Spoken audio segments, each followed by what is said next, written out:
ഞങ്ങളുടെ party 64-ൽ CPM ആകുമ്പോൾ Chinese ചാരന്മാരെന്ന് പറഞ്ഞ് നിരോധിക്കപ്പെട്ട പാർട്ടിയല്ലേ? അല്ല, നിരോധിക്കപ്പെട്ട പാർട്ടിയല്ലേ? ആ പാർട്ടി അതിന് ശേഷം 1975 അടിയന്തരാവസ്ഥ കൂടി നിരോധിക്കപ്പെട്ടില്ല, ജയിലിൽ പോയില്ലേ? പാർട്ടി അതെല്ലാം പ്രതിസന്ധി അഭിമുഖീകരിച്ചു, എത്രയോ പരാജയങ്ങൾ ഏറ്റുവാങ്ങി. ഇതായിട്ട് പുതിയ കാര്യമാണ് കേരളത്തിലൊരു തെരഞ്ഞെടുപ്പ് പരാജയപ്പെടുന്നത്, പഞ്ചായത്തുകൾ പരാജയപ്പെടുന്നത്.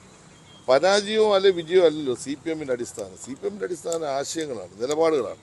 അത് വ്യക്തതയുണ്ട്. ആ നിലപാടുകളും ആശയങ്ങളുമായി മുന്നോട്ട് പോകുമ്പോൾ പ്രതിസന്ധികൾ വരും. ആ പ്രതിസന്ധികളെ അതിജീവിക്കാനുള്ള കരുത്ത് CPM-നുണ്ട്. ആ കരുത്ത് ഉപയോഗിച്ചുകൊണ്ട് ഇതിനെ അതിജീവിച്ച് അതിവേഗം CPM ശക്തി പ്രാപിക്കും, സംശയം വേണ്ട.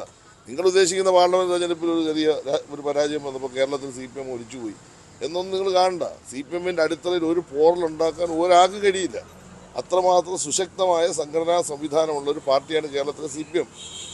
അതിന് പാർലമെന്റ് തെരഞ്ഞെടുപ്പിൽ ദേശീയ രാഷ്ട്രീയത്തിൻ്റെ ഭാഗമായി കുറച്ച് വോട്ട് UDF-നും അങ്ങോട്ട് അനുകൂലമായി പോയി എന്നതിനപ്പുറം അസംബ്ലി തെരഞ്ഞെടുപ്പ്, പഞ്ചായത്ത് ഇലക്ഷൻ വരെ കാണാം. അതിശക്തമായി തിരിച്ചു വരായിരിക്കും കേരളത്തിൽ CPM ഇടതുപക്ഷം നടത്താൻ പോകുന്നത്. ഈ മുഖ്യമന്ത്രിക്കും പാർട്ടിക്കും എതിരെ ഒന്നും പറയാതെ ഈ പരാതികൾ മാത്രം അൻവർ പുറത്തു പറഞ്ഞപ്പോൾ ഈ അൻവറിനെ സ്വർണ്ണക്കള്ളക്കടത്തുകാരുടെ ആളായിട്ട് മുഖ്യമന്ത്രിയാണ് ആദ്യം ചിത്രീകരിച്ചത്. അതിനുശേഷമാണ് അൻവർ പൊട്ടിത്തെറിച്ച ഒരു സാഹചര്യം ഉണ്ടായത്. അതൊക്കെ അദ്ദേഹത്തിന് തോന്നിയ കാര്യമാണ്. മുഖ്യമന്ത്രി വളരെ വ്യക്തമായിട്ട് തന്നെ പറഞ്ഞു. ഈ കള്ളക്കടത്തിനെ പറ്റി പറയുമ്പോൾ അൻവറിനെ പറ്റിയാണ് നിങ്ങൾ ധരിക്കുന്നത്. അങ്ങനെയൊന്നുമല്ല മുഖ്യമന്ത്രി പറഞ്ഞു. ഞങ്ങളുടെ ഭാഗത്തുനിന്ന് ഇതുവരെ അദ്ദേഹത്തെ വ്യക്തിപരമായി ആക്ഷേപിക്കുന്ന ഒരു കാര്യവും പറഞ്ഞിട്ടില്ല. ഒരു കാര്യവും പറഞ്ഞില്ല. ഞങ്ങളുടെ പാർട്ടി സെക്രട്ടറി പത്രസമ്മേളനം നടത്തി. ഞങ്ങളുടെ മുഖ്യമന്ത്രി ഡൽഹിയിൽ അഭിപ്രായം പറഞ്ഞു. അതിനു മുമ്പ് ബഹുമാനപ്പെട്ട മുഖ്യമന്ത്രി പത്രസമ്മേളനം നടത്തി. വ്യക്തിപരമായി എന്ത് ആക്ഷേപം നടത്തുന്നു അതൊക്കെ അദ്ദേഹത്തെ തോന്നുന്നതാണ്. പൊതുവായ കാര്യങ്ങളോ ഇന്നലെ മുഖ്യമന്ത്രി മലപ്പുറത്തെ പറ്റി പറഞ്ഞതെന്ന് പറഞ്ഞ് തെറ്റായി വ്യാഖ്യാനിച്ചല്ലേ ഇന്ന് ചില വാർത്ത ഇംഗ്ലീഷ് പത്രത്തിൽ കൊടുത്തത് പറഞ്ഞില്ല ഇന്ന് പറഞ്ഞത്. അങ്ങേറ്റ തെറ്റിദ്ധാരണജനകമായിട്ടുള്ള വാർത്തയല്ലേ. മുഖ്യമന്ത്രി പറഞ്ഞു മലപ്പുറം ജില്ല ഉണ്ടാക്കിയ ഞങ്ങളല്ലേ, മലപ്പുറത്തിൻ്റെ വളർച്ചയെ ഞങ്ങളല്ലേ ഏറ്റവും വലിയ പങ്ക് വഹിച്ചു. ഇപ്പം നിങ്ങൾ നോക്കി 8 വർഷം കൊണ്ട് മലപ്പുറം ജില്ലയിൽ ഞങ്ങൾ നടത്തിയിട്ടുള്ള വികസന പ്രവർത്തനങ്ങൾ ഏതെങ്കിലും ഒരു UDF നടത്തിയിട്ടുണ്ട്? ചുമ്മാതെ മലപ്പുറം ജില്ലയുടെ പേര് പറഞ്ഞ് കുറച്ച് ആളുകൾ അങ്ങ് അഭിമാനമുള്ളതിൽ അതൊന്നും ശരിയല്ല. അങ്ങനെയുള്ള ഒരാൾ, പ്രത്യേകിച്ച് ഇന്ത്യയിൽ വളർന്നു വന്ന വർഗീയതയ്ക്കെതിരെ ഏറ്റവും ശക്തമായ നിലപാട് സ്വീകരിച്ച ഒരു മനുഷ്യൻ, അങ്ങനെ ഒരു വ്യക്തി അദ്ദേഹത്തെ പറയാത്ത കാര്യം പറഞ്ഞു എന്ന് പറഞ്ഞ് വ്യാഖ്യാനിച്ചുകൊണ്ട് ന്യൂനപക്ഷ വിരുദ്ധനാക്കുക, വർഗീയമായ ചേരിതിലുണ്ടാക്കാൻ ശ്രമിക്കുക, രാഷ്ട്രീയ മുതലെടുപ്പ് നടത്താൻ വേണ്ടി ശ്രമിക്കുക, ഗവൺമെൻറ്റിനെ വിമർശിക്കുക. അദ്ദേഹത്തിൻ്റെ ഓഫീസ് നടത്താൻ നല്ല അദ്ദേഹത്തിന് അറിയാം. നിങ്ങളാരും അദ്ദേഹത്തിൻ്റെ ഓഫീസിനെ കുറിച്ചൊന്നും ഭയപ്പെടേണ്ട. പി ശശിയെ വിശ്വസിച്ച് തന്നെ അവിടെ ചുമതലപ്പെടുത്തിയിട്ടുണ്ട്. പി ശശി അദ്ദേഹത്തെ ചതിക്കാനല്ല അവിടെ ഇരിക്കുന്നത്, അദ്ദേഹത്തെ സംരക്ഷിക്കാനാണ് CPM വെച്ചിരിക്കുന്നത്. ഒരു സംശയം നിങ്ങൾക്ക് വേണ്ട. ഞങ്ങൾക്ക് ശശി അറിയാം. ശശിയെ അറിയാവുന്നത് കൊണ്ട് തന്നെയാണ് പാർട്ടി തീരുമാനിച്ചു. മുഖ്യമന്ത്രി പിണറായി വിജയൻ വെച്ചു എന്നല്ല പി ശശി അവിടെ നിയോഗിച്ചുള്ള CPM സംസ്ഥാന നേതൃത്വമാണ്. ആ പി ശശി അന്തസ്സായി പ്രവർത്തിക്കും. അതിനെതിരായിട്ട് ആർക്കെങ്കിലും പരാതി ഉണ്ടെങ്കിൽ പാർട്ടി കൊടുത്താൽ പാർട്ടി പരിശോധിക്കും. അതാണ് പാർട്ടി പറഞ്ഞത്. അത് കേൾക്കാതെ അതിന് മുമ്പ് തന്നെ നിലപാട് സ്വീകരിക്കേണ്ട കാര്യം എന്താ? ശശിക്കെതിരായ ആരോപണങ്ങളിൽ പാർട്ടിയുടെ അന്വേഷണത്തിന്റെ ആവശ്യമില്ല. ശശിക്കെതിരെ ആരോപണത്തിൽ ആരും കഴമ്പില്ലെന്ന് പാർട്ടി പറഞ്ഞു കഴിഞ്ഞില്ല. പിന്നെന്താ ആരോപണം? ആരോപണമാണ്? ആരോപണത്തെ തെളിവുണ്ടോ? ശശിക്കെതിരായ ആരോപണമുണ്ട്, ആരോപണത്തെ തെളിവ് കിട്ടണം. ചുമ്മാ ആരോപണം അന്തരീക്ഷത്തിൽ പറഞ്ഞാൽ മതി. എനിക്കെതിരെ ആരോപണത്തെ തെളിവ് കിട്ടണം. തെളിവില്ലാത്തൊരു കാര്യത്തെപ്പറ്റി മുൻകൂട്ടി പറയാൻ പറ്റില്ല. ഒരു വിഷയത്തെപ്പറ്റി പറയുമ്പോൾ തെളിവ് കൊടുക്കണം. ADGPയെ പറ്റി പറഞ്ഞു, തെളിവ് കൊടുക്കുക, അന്വേഷിക്കട്ടെ. തെളിവുണ്ടെങ്കിൽ നടപടിയെടുക്കുമെന്ന് പറഞ്ഞല്ലോ. ശശിയെപ്പറ്റി കൊടുത്തു, പരിശോധിക്കട്ടെ. തെളിവുണ്ടെങ്കിലല്ലേ. ചുമ്മാതെ അന്തരീക്ഷത്തിൽ ഇപ്പം നാളെ നിങ്ങളെപ്പറ്റി പറഞ്ഞ തെളിവുണ്ടോ? നിങ്ങളെപ്പറ്റി പറഞ്ഞാൽ നിങ്ങളുടെ സ്ഥാപനത്തിൽ നിന്ന് നിങ്ങൾ നടപടിയെടുക്കുമോ? ഒരാൾ ചുമ്മാ ഒരു ആരോപണം ഉന്നയിച്ചാൽ പറ്റുമോ? ആരോപണം റിലവൻ്റ് ആയിരിക്കണം. അത് ഒരു കാരണവശാലും അത് ബേസ്ലെസ് ആകാതെ അത് കറക്റ്റായിട്ടുള്ള ആരോപണമായിരിക്കണം. അൻവർ ചില പരാതികളുടെ കോപ്പിയൊക്കെ പുറത്തു വിട്ടിട്ടുണ്ട് ഈ ശശിക്കെതിരായ. നിങ്ങൾക്ക് പി ശശിയെ അറിയാത്തതുകൊണ്ടാണ്. പി ശശിക്ക് പറയാൻ പറ്റത്തില്ലല്ലോ.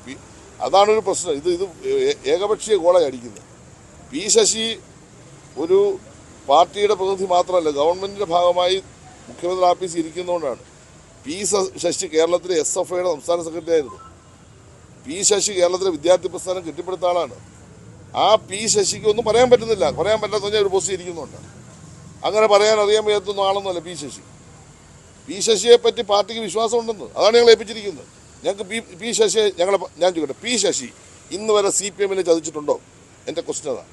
ഉണ്ടെങ്കിൽ ഒരു ഇഷ്യൂ പറ. പി ശശി ഒരു അഴിമതി നടത്തി, ഒരു ഇഷ്യൂ പറ. പി ശശിയെ പറ്റി എന്തായാലും പാർട്ടിയുടെ മുമ്പ് വന്നിട്ടുണ്ടാവും, പരിശോധിച്ചിട്ടുണ്ടാവും. പാർട്ടി അത് കറക്റ്റ് ചെയ്യാൻ വേണ്ടി നടപടി സ്വീകരിച്ചിട്ടുണ്ടാവും. അതൊക്കെ പാർട്ടിക്കകത്ത് പ്രവർത്തിക്കുന്ന ഓരോരുത്തർക്കും ബാധകമാണ്. ഞങ്ങൾക്കെല്ലാം ബാധകമല്ലേ? കേരളത്തിൽ ആർക്കെതിരായിട്ട് ആരോപണം ഇല്ലാത്തത്? കേരളത്തിൽ ആർക്കെതിരായിട്ട് ആരോപണമില്ല? പാർട്ടിക്കകത്ത് പ്രവർത്തിക്കുന്ന മനുഷ്യരല്ലേ?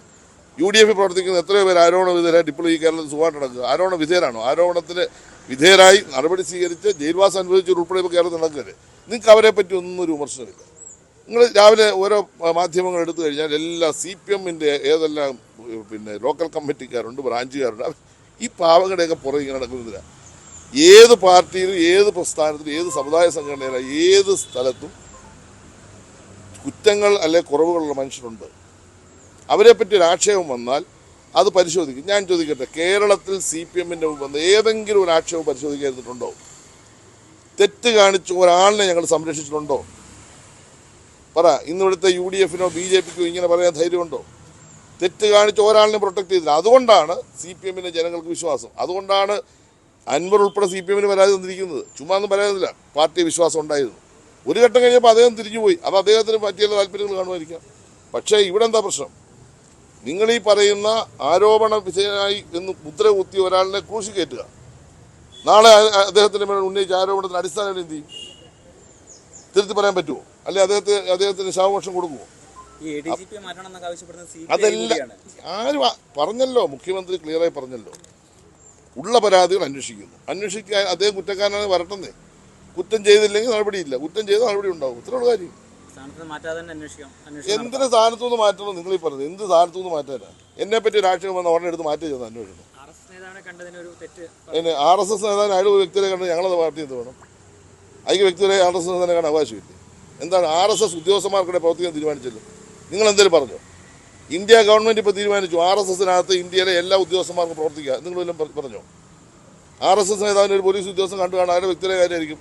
ഞങ്ങളുടെ പാർട്ടിക്ക് വേണ്ടി, ഞങ്ങളുടെ ഗവൺമെൻറ്റിന് വേണ്ടി RSS-കാരനെ കാണാൻ പോയിട്ടില്ല. അതിൻ്റെ ആവശ്യമില്ല. ഞങ്ങൾക്കൊരു RSS-കാരനെ കണ്ടിട്ട് കേരളത്തിൽ രാഷ്ട്രീയം വളർത്തുന്ന ആവശ്യമില്ല. ഞങ്ങളുടെ പാർട്ടിയെ സംബന്ധിച്ച് ഞങ്ങൾക്ക് നിലപാടുണ്ട്. ആ നിലപാട് RSS വിരുദ്ധ നിലപാടാണ്. അത് വർഗീയ വിരുദ്ധ നിലപാടാണ്. ഇടതുപക്ഷ സർക്കാരിന്റെ കീഴിലുള്ള ഏത് ഉദ്യോഗസ്ഥർക്കും RSS-മായി ബന്ധം സൂക്ഷിക്കാം. അങ്ങനെയാണ് പറഞ്ഞതിനർത്ഥം. ഇതാണ് നിങ്ങളുടെ പ്രശ്നം. ഞാൻ പറഞ്ഞെന്താ? RSS-ൽ പ്രവർത്തിക്കുന്നതിന് എല്ലാ ഉദ്യോഗസ്ഥന്മാർക്കും അനുവാദം കൊടുത്തുകൊണ്ട് കേന്ദ്രം പുതിയ നിയമം കൊണ്ടുവന്നെന്നാണ് പറഞ്ഞത്. അങ്ങനെയുള്ള ഒരു രാജ്യത്ത് നിങ്ങൾ പ്രതിഷേധിച്ചോ? ഒരു RSS-കാരനെ കാണാൻ പോയി എന്നതിൻ്റെ പേരിൽ അത് ഞങ്ങളെന്ത് വേണം? അയക്ക് കാണാൻ പോകുന്നതിന് എന്താ? ADGP-ക്കോ അല്ലെങ്കിൽ ആർക്കോ കാണാൻ പോകുന്നത് ഞങ്ങൾക്ക് തടസ്സപ്പെടുത്താൻ പറ്റുമോ? അതേപോലെ കാണട്ട് എന്താ പ്രശ്നം എന്നുള്ള പോലീസ് അന്വേഷിക്കുന്നുണ്ടല്ലോ. DGP തന്നെ ഇപ്പോൾ അന്വേഷിക്കുന്നു. കാര്യം പുറത്ത് വരുമല്ലോ. പുറത്ത് വരുമ്പോൾ ഞങ്ങൾ നിയോഗിച്ചതോ ഞങ്ങൾ ചുമതലപ്പെടുത്തിയതോ ഗവൺമെൻറ്റുമായി ബന്ധപ്പെട്ടോ ഒരു വിഷയമാണെന്ന് പുറത്ത് വരട്ടെ. വരുവാണെങ്കിൽ നടപടി സ്വീകരിക്കുന്നതിന് ഉറപ്പല്ലേ? അല്ലാതെ CPIക്ക് ഒരു കുഴപ്പമില്ല. നിങ്ങൾ CPIയെ കുറിച്ച് നിങ്ങൾക്ക് CPIയെ പറ്റി എന്താ? CPI എന്ന് പറഞ്ഞാൽ നിങ്ങൾക്ക് CPIയെ പറ്റി അറിയാൻ വയ്യാഞ്ഞിട്ട് കാര്യം. CPI കമ്മ്യൂണിസ്റ്റ് പാർട്ടിയാണ്. കമ്മ്യൂണിസ്റ്റ് പാർട്ടി എവിടെ നിൽക്കണമെന്ന് കൃത്യമായി CPM-നും CPIക്കും അറിയാം. അതൊക്കെ ഞങ്ങൾ ഒരു അമ്മയുടെ മക്കളാണ്. ഒരു ഇഞ്ച് അങ്ങോട്ടും ഇങ്ങോട്ടും ചരിക്കും നിങ്ങൾ ധരിക്കേണ്ടത്. നിങ്ങൾ ആ വെള്ളമൊക്കെ വാങ്ങി വെച്ചേരും. അതൊക്കെ കേരളത്തിലെ കമ്മ്യൂണിസ്റ്റ് പാർട്ടി ഒന്നിച്ച് നിൽക്കും. ഒന്നിച്ചേ പോത്തുള്ളൂ. ഒന്നിച്ച് തന്നെ മുന്നോട്ട് ഫൈറ്റ് ചെയ്യും. ഞങ്ങൾ അടുത്ത നിയമസഭാ തെരഞ്ഞെടുപ്പിലും പഞ്ചായത്ത് തെരഞ്ഞെടുപ്പിലും വലിയ ഭൂരിപക്ഷം തിരിച്ചു വരും. അപ്പം നിങ്ങൾ വരണം. നമുക്ക് അന്നേരം സംസാരിക്കാം.